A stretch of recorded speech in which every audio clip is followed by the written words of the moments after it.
Salut tout le monde, j'espère que vous allez bien. Aujourd'hui, on se trouve pour une nouvelle vidéo. On va partager. Telle est la thématique de ma petite chaîne. Aujourd'hui, je vais partager avec vous les 5 pièges financiers, les 5 erreurs financières, si vous voulez, à éviter. Bientôt, c'est le mois de décembre, c'est les mois des fêtes, les mois de l'an, on gaspille tout notre argent n'importe comment parce qu'on se dit, si Jésus devient demain, on vit qu'une seule fois, on se donne plein d'excuses pour faire des dépenses financières n'importe comment. Sauf que, tout au long de l'année, on gaspille, pareil, on travaille, on gaspille, donc on travaille, on utilise de l'argent, n'importe comment aussi. C'est ça qui fait que tous les ans, tous les mois, on est toujours sur le même point de départ.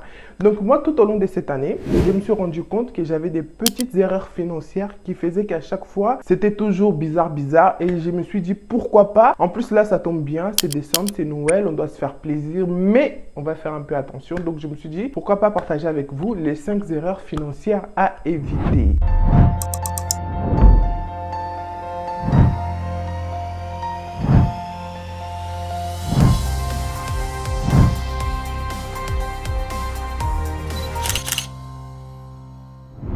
Alors, le piège numéro 1, pour moi, c'est le temps, c'est de l'argent. C'est de la façon que vous allez gérer votre temps. C'est là qui va vous permettre de vous faire plus d'argent ou pas. Parce que malheureusement, beaucoup, surtout en Occident, même en Afrique, beaucoup estiment que quand ils travaillent, ils passent 7 heures, 8 heures, 10 heures, 12 heures au travail. Ça suffit une fois qu'ils rentrent chez eux, ils doivent faire n'importe quoi, regarder la télé, appeler, perdre son temps, n'importe quoi. Alors que le temps, c'est de l'argent. Parce que dès le moment que tu es un salarié, tu es l'employé de quelqu'un, ça ne va pas. Après, ça dépend du but de chacun. Mais si ton but dans la vie, c'est de créer ton truc, de fonder ton truc, de faire quelque chose, c'est pas dans tes heures de travail que tu vas avoir l'idée ou tu vas avoir le temps de faire des recherches et d'appeler les entreprises, l'État pour savoir. Non, ça veut dire le temps, c'est de l'argent parce que tu passes 7 heures, bon, on va se baser sur 7 heures, tu passes 7 heures au travail, tu travailles pour quelqu'un pour à la fin du mois avoir un salaire. Quand tu rentres chez toi, ma belle, mon beau, comme j'aime le dire, parce que je m'adresse aux deux, femmes comme hommes, quand tu rentres chez toi, c'est là un plan B en fait doit se mettre en place. Après, si ta situation actuelle, ça t'arrange, bah continue. Mais si ta situation actuelle ne t'arrange pas, sache que le temps, c'est de l'argent. Tu dois faire attention, tu dois réfléchir, tu dois penser, regarder des vidéos qui te motivent, lire des livres, faire des recherches pour savoir où je vais, qu'est-ce que je fais. Et maintenant, quand toi, tu rentres chez toi, tu passes ta vie à parler au téléphone, à regarder Netflix, à faire n'importe quoi. Bah, ce temps-là, en fait, c'est un temps perdu. C'est un temps qui ne reviendra plus jamais. C'est pour ça que le temps, c'est de l'argent. Parler au téléphone tous les jours. Moi, après, c'est parce qu'on dit, ouais, je suis aigri, je suis sociable, je m'en fiche. On s'appelle de temps en temps, il y a des messages. Mais quel est le rapport qu'on s'appelle tous les jours? Non, mais quand j'ai dit ça, vous allez peut-être me dire, ouais, t'exagères la famille. Moi, avec les gens, bref, je vais pas raconter ma vie, mais moi, même avec les gens de la famille, je dis ma mère, on se parle quelques fois dans la semaine. Il y a quoi à s'appeler tous les jours? Il y a les messages, il y a les vocales. Peut-être c'est pour ça aussi. Donc, adaptez-vous à votre situation et évitez le parler au téléphone vraiment. Faites l'analyse, posez-vous des questions, analysez votre quotidien, combien de temps vous passez au téléphone et donnez-vous la réponse. Parce que moi, je trouve que le temps, c'est de l'argent. Comment tu utilises ton temps après le travail, après tes engagements officiels? Parce que les engagements officieux, du coup, les engagements non payants, c'est à la maison, avec les enfants, avec la famille. Comment tu utilises ton temps, en fait? La première chose pour moi, c'est le temps. Le temps, c'est de l'argent. Alors, le deuxième piège, pour moi, c'est les événements. Qu'est-ce que je veux dire par là, par les événements? Alors, je parle de mariage, je parle des anniversaires, je parle de voyages, je parle des soirées, je parle des événements en général, tu vois? Parce que moi, je comprends. On va se mettre sous le mariage. Il y a une certaine communauté qui s'amuse. C'est pour des vraies choses, pour aider, pour soutenir le pays. Ils n'ont jamais l'argent. Mais s'ils entendent qu'il y a un X qui va se marier, ils sont prêts à dépenser des 1000 euros, des 2000 euros pour des sacs, pour des chaussures. Et en plus, ils vont venir avec les factures dans le mariage pour montrer que ouais, j'ai un sac de 6000 euros, j'ai un sac de... Quoi le but en fait? Donc, qu'est-ce que je veux dire par là, par les événements? On ne vous interdit pas d'aller dans les fêtes, on ne vous interdit pas de faire des soirées, on ne vous interdit rien de tout ça. Sauf que le problème où les gens ne se rendent pas compte, c'est l'habillement. C'est pour ça que j'ai mis les événements. C'est-à-dire être apprêté et être sapé, mettre de la marque, c'est deux choses différentes. Donc, quand tu as les événements, peu importe lesquels mariages, comme je vous ai dit, il y en a qui disent, ouais, je ne peux pas mettre deux robes dans des mariages différents. Tu as un mariage en janvier, tu as mis ta robe blanche. Tu as un autre mariage en septembre, qu'est-ce qui t'empêche de mettre la même robe en fait? Quand je dis la même robe, tu ne vas pas faire le même look, tu prends seulement la robe, après tu l'accessoirises différemment, avec d'autres chaussures, avec d'autres boucles d'oreilles. Donc il y a des gens, je vous rassure, dans la communauté où moi j'ai grandi, je vous vise pas les Congolais, hein, je vise pas du tout les Congolais, mais il y a une certaine communauté, chaque mariage a son vêtement est neuf, emprunté ou acheté ou loué. Mais pourquoi vous vous mettez dans des telles galères en sachant que ça coûte cher? L'argent, imagine toutes les choses que tu peux faire avec cet argent-là. Toi, tu prends. Moi, après, on me dit, ouais, j'ai pas de goût. Non, parce qu'en fait, déjà, de 1, pour s'habiller, il faut se connaître morphologiquement. Je suis X, Y, V, H. Déjà, physiquement, il faut te connaître. Il y en a, ils mettent des marques, n'importe comment. Ça leur va même pas. Tu as l'impression que la marque, là, elle coûte cher, mais sur elle, on dirait que c'est un habit de marché. Parce que certains croient que le fait de mettre de la marque Gucci, je sais pas quoi, c'est ça qui va faire, c'est ça qui fait l'homme. C'est pas ça qui fait l'homme. C'est le corps aussi qui compte. C'est la posture. C'est tout un esprit, c'est tout un vibe. J'insiste sur ça parce que je me lance dans la mode, donc c'est pas la marque qui fait la personne en fait, c'est la personne qui fait l'habit. Donc deuxième point que j'ai remarqué, en tout cas moi je l'ai pas fait, je l'ai fait, mais je vais vous dire chez qui, et c'est tout à fait normal. Ce qui m'a fait faire attention à ça, c'est ce que je le fais pas en moi, parce que vous allez dire pourquoi elle descend les gens qui s'habillent, qui se rachètent des vêtements, alors elle-même elle a fait cette erreur là, parce que je vous ai bien dit c'est les 5 erreurs que j'ai fait tout au long, piège si vous voulez, que j'ai fait tout au long de cette année. En fait je l'ai fait mais avec mes enfants, voilà, je l'ai fait avec mes enfants, je les achetais des habits régulièrement. Sur la tout simple raison qu'ils grandissent en fait, ils sont petits, ils doivent grandir, la croissance, donc les tailles changent, c'est tout à fait normal.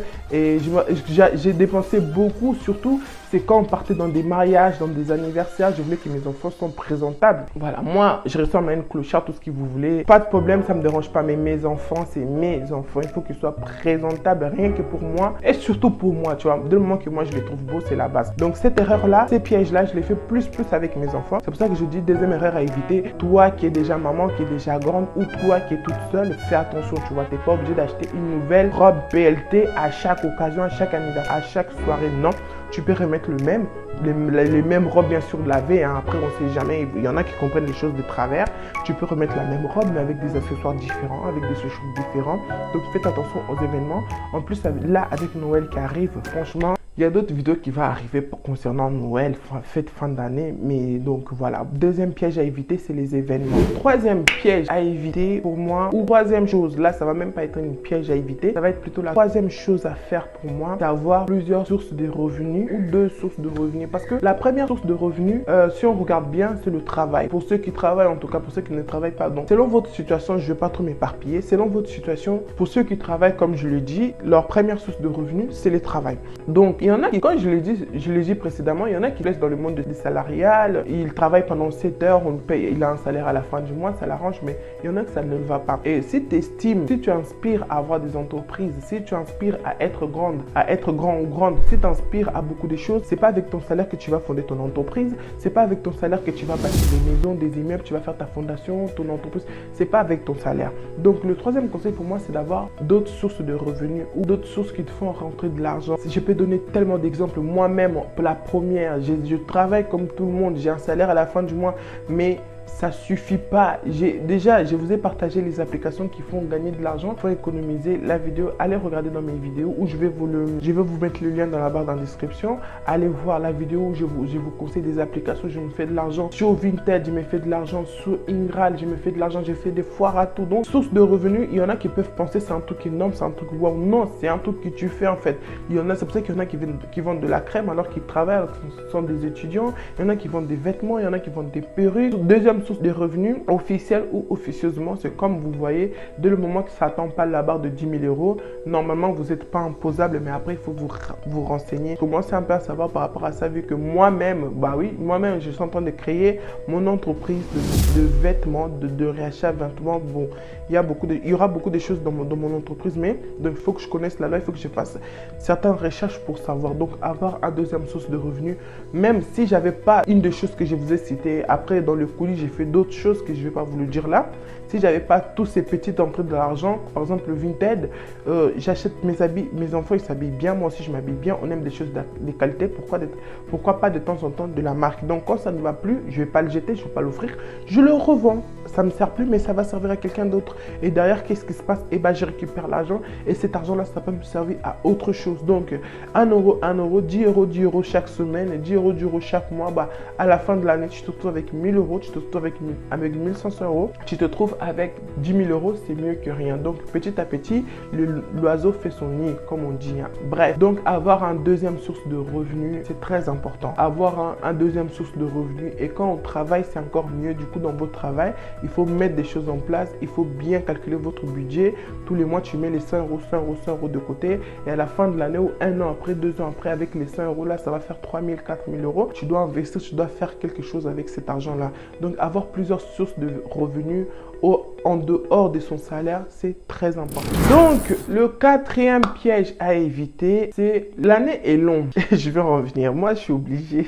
Vous habituez-vous, je suis comme ça. En fait, l'année est longue. On travaille, on a des factures, on a des problèmes. Il y a des dettes de 2018 qui nous retombent dessus. Donc, il y a trop de choses. Je vois pas le but, en fait, de travailler dur, de se lever tous les matins, de se coucher à pas d'heure, d'être fatigué, d'avoir mal. Je vois pas le but de se tuer à petit feu. Derrière, on peut pas en profiter. Moi, je parle pour moi en tant que mère de famille. J'avais fait cette remarque-là tout au long. Non, ça c'était d'ailleurs l'année dernière. Et cette année 2023, j'ai essayé de me rattraper et je vous cache pas, je me suis agréablement rattrapé. Donc la quatrième erreur à éviter, quatrième piège, je dirais ça comme ça, c'est de savoir de se faire plaisir. Ah oui, mère ou pas mère, en couple ou pas, il faut savoir de se faire plaisir avec l'argent en fait. C'est pour ça que je parle, ça concerne un peu plus les gens qui travaillent. Après les gens qui ne travaillent pas, ça va être compliqué. Tu ne travailles pas, peut-être en temps de chercher un boulot, c'est difficile, ou peut-être tu ne veux pas travailler. Je vois pas pourquoi tu ne veux pas travailler et tu veux te faire plaisir. Ça n'a pas de sens. Hein? Donc je parle vraiment pour ceux qui travaillent, qui sont dans une routine qui est difficile, qui n'est pas évident. Donc, ça concerne plus ces gens-là. Bref, savoir se faire plaisir, savoir prendre un temps pour soi, peut-être tous les... Parce que l'idéal, hein, en plus, quand on donne ce genre de conseils, on se dit peut-être une fois par semaine, une fois par mois. Mais le temps passe tellement vite, on est tellement débordé par des choses, mais au moins tous les 3 mois, prendre un temps pour toi. En fait, le quatrième piège à éviter, c'est de s'ignorer. Voilà, le quatrième piège à éviter, c'est de s'ignorer, de se mettre de côté.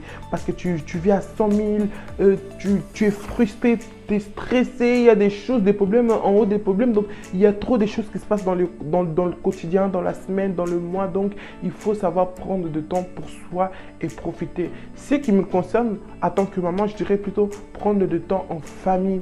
Donc, je travaille beaucoup, je suis stressé, je suis tendu. Vous savez que le travail ici en Europe, c'est pas des lol. Je suis aigri au travail parce qu'ils me font chier. Je vais venir à la maison. Le climat là, ça va continuer. Du coup, je vais être de mauvaise humeur avec mes enfants alors qu'ils n'ont rien demandé. Donc, en plus, ma fille là est grandie. Elle comprend que des fois, maman, elle est de mauvaise humeur. Malheureusement, c'est parce que le travail, ça s'est mal passé, parce que ça se passe souvent mal. Et c'est bien, elle sait la réalité, mais à côté aussi, il faut qu'ils voient le bénéfice de ce travail. C'est pas seulement pour payer les factures, l'électricité, le gaz, tout ce que vous voulez. Non, il faut aussi que les enfants, non pas votre entourage, comment ça va? Quel entourage? Bref, les enfants, votre famille, vous-même, vous profitez de la sueur de votre front, faisant plaisir, en allant au restaurant, en allant au spa. Il n'y a pas très longtemps, je me suis fait un massage thaï. Vous allez dire que c'est faux, mais je vous dis que c'est vrai. Donc, savoir se faire plaisir, faire des choses qui vous plaisent en fait, aller faire le tourisme. Donc, ça, c'est l'erreur que je me suis rendu compte l'année dernière. Et cette année, je me suis bien rattrapé. Tous les 2 mois, on fait une activité. Comme on est en Normandie, on est parti dans un truc d'attraction. En sachant que l'année dernière, la seule chose qu'on avait fait dans toute l'année, c'était Disneyland. C'est vrai que Disneyland, c'est waouh, mais j'aurais pu faire mieux, tu vois. C'est une des choses que je me suis rendu compte, faire profiter de mon argent que je travaille, j'ai fait des sacrifices. Mes enfants, souvent, les mercredis, ils ne me voient pas parce que je suis au travail. Et en même temps, il faut qu'ils mangent l'argent de ce travail-là, en fait. Comme ça, ils se disent, si maman n'est pas là, si maman ne peut pas nous accompagner au foot, si maman ne peut pas aller avec nous au basket, c'est parce qu'elle est au travail. Et c'est grâce à ce travail-là qu'on peut faire ça. Donc, quatrième piège à faire très attention, c'est de savoir profiter de la sueur de son corps. 5e et dernier point à avoir, c'est le meilleur, c'est vraiment, ça c'est l'attitude qui sauve la vie. Vous n'avez même pas idée. Alors le 5e piège à éviter financièrement, c'est d'avoir un fonds d'urgence. Oui. C'est avoir un fonds d'urgence. C'est quoi un fonds d'urgence? La vie est faite de haut et de bas. La personne qui toi tu aides aujourd'hui, tu fais ça de bon cœur ou parce que tu te dis que moi aussi, quand je serai dans le besoin, cette personne-là va m'aider. Laisse-moi te dire que c'est faux. Là, tu vois, moi, là, vous voyez là, d'éternel ange, tout ce que vous voulez là. Je viens de vivre ça il n'y a pas très longtemps. Je ne vais pas rentrer dans les détails. J'espère en plus si elle est abonnée à ma chaîne, tu vas te reconnaître ma belle. C'est pas grave, hein. Je ne suis pas rancunière, mais je retiens les choses. Bref, une des choses à faire très attention à éviter, c'est une piège financière à éviter, à faire très attention, c'est d'avoir un fonds d'urgence. C'est pour ça que je vous ai dit précédemment, tu travailles, mets des 100 euros, des 200 euros.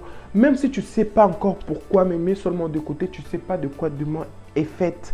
Même si ce n'est pas pour toi, pour ta famille, pour tes enfants. Donc, les urgences, en fait, on ne peut pas anticiper ça. La mort, par exemple, quelqu'un qui, pour nous, les étrangers qui nous avons de la famille au bled, je ne vous souhaite pas, mais il y en a pas mal qui ont passé dans cette situation-là.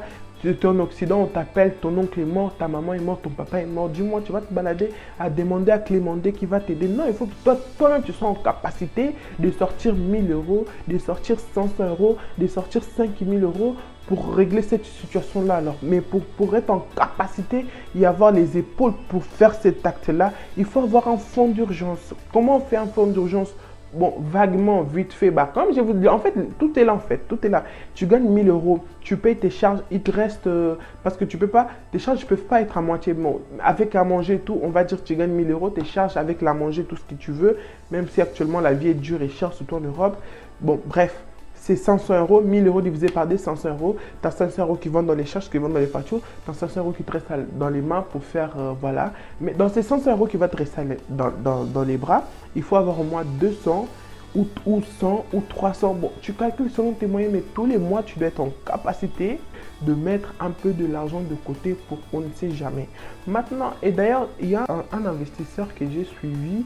Lui, c'est même pas un fonds d'argent. Lui, il mettait de l'argent à côté comme ça. Et à un moment, Dieu l'a protégé, Dieu l'a guidé. Il n'y a pas eu de galère dans sa vie. Et pendant 2 ans, d'ailleurs, moi aussi, je l'ai fait. Dans ton compte bancaire, tu peux programmer en fait des virements automatiques. Tu sais que ton argent, il arrive le 4. Les 5, tu fais un virement automatique dans ton livret A. Et tous les mois, même quand tu oublies, ça se fait automatiquement. Et quand il était seul et tout, pendant 5 ans, il mettait 200 euros de côté sans faire, parce qu'il avait déjà programmé. Et calculé en 5 ans, il s'est trouvé avec un somme, il ne s'attendait même pas. Et c'est sa banque qui l'a appelé pour dire, messieurs, est-ce que ça vous intéresse des investissements? Est-ce que ça vous intéresse ceci, cela? Il n'a pas compris, il a dit, mais pourquoi vous me proposez tout ça à la banque? Parce que dans votre livret, vous disposez d'un somme d'un tel montant qui vous permet, ah bon, il était choqué. Comme c'est en 2013 et tout, c'était plus le couillon, on pouvait aussi se connecter, mais pas régulièrement comme aujourd'hui. Du coup, il est parti se connecter, il a vu, il était choqué. Quand il a regardé l'historique, il a vu pourquoi. À un moment, ça allait arriver d'avoir cette somme-là. Donc, du coup, c'était un peu le somme de tout, d'investir, de construire, d'acheter. Donc, voilà. Mais pour nous, la vie d'aujourd'hui qui est de plus en plus difficile, pour toi qui es maman, pour toi qui es père de famille, c'est très important d'avoir un fonds d'urgence parce qu'on ne sait pas de quoi est demain fait. Me concernant, en fait, j'ai une galère personnelle. J'ai une galère, en fait. J'ai une galère. En fait, ma voiture, elle est tombée en panne. Il faut que ça aille vite. En fait, vous savez, quand la chose vient de vous arriver, vous voulez trouver la solution tout de suite pour enlever ces fardeaux-là, cette stress-là. Et moi, en fait, il fallait payer parce que c'était un garage qui était loin de chez moi. Bref, c'était compliqué. Et financièrement, c'était chaud. Et je regardais dans mes contacts, il fallait que je trouve quelqu'un, allez, je vais donner un exemple, qui était dans la possibilité de me prêter au moins 200 euros, tu vois. J'ai appelé X comme Y, qui m'ont donné les excuses qu'ils voulaient. Et j'ai appelé une copine que j'étais sûr, parce que je ne veux pas rentrer dans les détails, le but, c'est pas non plus de l'afficher ou de me la péter, mais je l'ai aidé financièrement. Franchement, s'il faut le dire, je l'ai aidé financièrement. J'ai dit, bon, elle, si même financièrement, elle ne peut pas m'aider, au moins, elle va me dépanner. Quand je vous dis la copine en question, elle a écouté mon problème, elle a écouté mon chagrin, elle est restée indifférente. L'attitude, ça m'a déçu d'une façon, mais c'est ça que l'être humain est fait en fait. Et du coup, ça c'était sous le stress, je voulais quelqu'un qui me prête et quand je vais rentrer chez moi, parce que j'étais même pas dans ma ville en fait, j'étais vers, voilà. J'étais loin en fait de tout, tu vois, j'étais pas dans mon élément, donc j'étais loin, je voulais que quelqu'un me fasse un virement tout de suite, Paylib ou quoi, ou PayPal, pour que je règle la situation. Et quand je rentre dans ma ville, c'était ça en fait le vrai problème. Quand je rentre chez moi, je règle en fait la situation. Et quand je vous dis, tout le monde a donné des excuses plus bidons, plus débiles, plus méchants que les autres. Au contraire même, j'ai senti même le plaisir dans les réponses de certains. C'est là où j'ai dit, waouh, comme ça fait longtemps que j'ai pas eu de galères, c'est là où j'ai dit, non, l'être humain, franchement, chapeau, hein, chapeau. Surtout de cette personne-là, ça m'a plus fait du mal parce que je l'ai soutenue. Franchement, elle-même, elle sait, ma belle, tu sais. Bref, du coup, dans le stress, j'ai voulu quelqu'un pour me prêter de l'argent et tout. Il n'y a eu personne. Comme j'étais avec mes parents, gloire à Dieu, avec la famille, bien sûr. La famille, c'est la base, hein. On se chamaille et tout, mais la famille reste la famille. Mon père, il m'a dit, écoute, nous, on va prendre en charge de la voiture qui est là, on va s'en occuper. Et toi, rentre, fais ce qu'il t'a à faire et tout. Et on se tient au courant par téléphone et tout. Du coup, j'ai ramené mon père, il avait... Bref, la famille est restée s'occuper de ça dans la ville en question. Et moi, je suis rentré. En fait, il faut savoir, c'est sous le moment, en fait. Quelqu'un, il allait m'envoyer l'argent, on était fin du mois, j'étais à sec. Quelqu'un allait m'envoyer l'argent allait rentrer dans mon compte et j'allais payer, moi, les garagistes et le dépanneur Basta, tu vois. Et quand j'allais rentrer chez moi, j'allais me connecter sur mes applis Vinted, Ingral, PayPal. J'allais ramasser tout l'argent qui est dedans, je mets dans mon compte et j'allais avoir le somme. Et sauf que quand la voiture elle est tombée en panne, j'étais sous le stress, je ne pouvais pas faire tout ça en fait. C'est pour ça que j'ai voulu quelqu'un qui me dépanne. Et quand j'allais rentrer chez moi tranquillement, parce que j'ai pas de mots de passe de certains, donc j'étais trop à l'air pour faire tous ces paramètres là, en sachant qu'il demande 24 heures ou 48 heures. Donc, c'était vraiment à l'air. J'étais pas posé. Je sais pas si vous voyez ce que je vais dire. Donc, voilà, je suis rentré. Et en sachant, je vous ai pas dit du coup pour le fonds d'urgence. Fonds d'urgence, pour nous les Angolais, je sais pas si vous savez, pour nous les Angolais, l'argent, c'est la base. Si vous savez, dans toute l'Afrique, après les autres, je ne sais pas trop, mais nous, surtout vis-à-vis des Congolais, on a tendance d'être mal vu parce on dit agarrade, tu vois, tu as la main dure, tu ne donnes pas et tout, parce que on a plus la facilité de mettre de côté pour demain, alors que demain, comme eux-mêmes ils disaient, tu peux mourir, du coup c'est quelqu'un d'autre qui va manger ton argent. Donc on préfère même que ça soit ça qui gaspille notre argent sous n'importe comment. On sait vivre, hein, mais dans la modestie, dans des choses simples. Aller à la plage, boire des bières à l'époque, avec du poisson. Nous c'est ça. C'est pas comme par exemple les Congolais qui pour eux vivre, il faut qu'ils voyagent. Pas forcément voyage, aller au bled, montrer, gaspiller son argent, n'importe quoi. Donc, il y a, tu vois, c'est vraiment des cultures très, très, très différentes. Donc, du coup, moi, cette réflexe-là de garder l'argent, je l'ai toujours, en fait. Je l'ai toujours eu. Donc, je rentre chez moi, j'ai fouillé en sachant que je prépare pas mal de choses. Ma carte, à un moment, elle était bloquée. Du coup, je l'avais vidée et tout. L'argent, j'avais mis de côté.